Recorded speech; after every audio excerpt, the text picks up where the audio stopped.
انت شايف ان ميدو كان لسه قريب جدا جدا جدا مدير فني للاسماعيلي، وفجاه اسمه اتطرح ان هو يجي مدير فني للزمالك، اعتذر.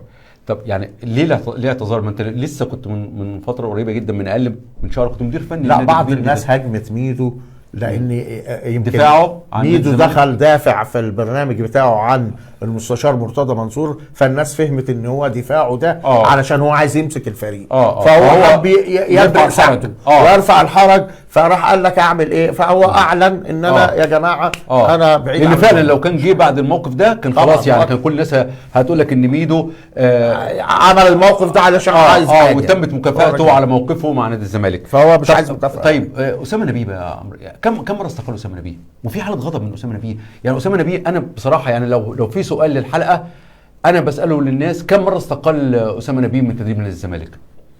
بص، الكابتن اسامه نبيه وده صديق عزيز وبحبه، انا بحبه جدا ومدرب كويس جدا طبعا، لكن مؤكد في امور كتير مش بيعلن عنها، ومؤكد في ضغوط كتير على الكابتن اسامه نبيه. ايوه يا عمرو، بس في ضغوط عليه، كل شويه يستقيل ويرجع، يستقيل ويرجع، هيعمل ايه؟ في ضغوط عليه. هو الراجل بدا يشتغل، رجع المدرب الاجنبي بعد ما اشتغل لوحده، اضطر ان يشتغل معاه. دلوقتي الامور تأزمت والنتائج تراجعت. طب ما هو عارف ان كده كده بعد الهزيمه من الترجي، او بعد الهزيمه اسف من الشباب بلوزداد، ان الراجل ماشي، وهو اكيد كان علم ان الراجل ماشي. ليه استقال؟ ما كان يستمر في منصبه ويبقى ممكن كان يبقى هو الرجل الاول. هو يعني ممكن يكون استقال عشان مش هيبقى الرجل الاول.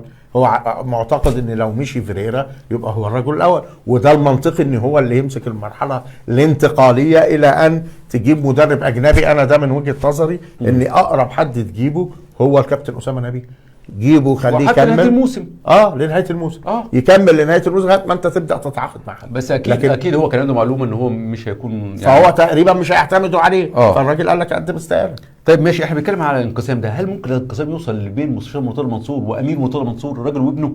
بس انا شايف اللي قال الكلام ده، انا شايف انه برضه يعني في نوع من الصعوبه الكلام ده.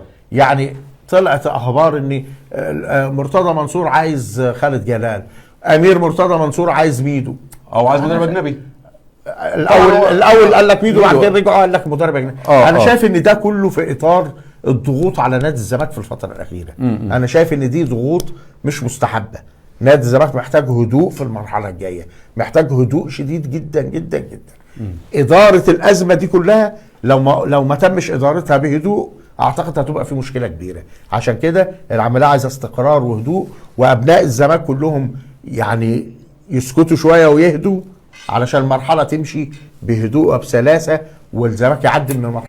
مع سيف زاهر ايه الحكايه؟ لا الحكايه بسيطه جدا، وان شاء الله ممكن نرجع قريب ان شاء الله.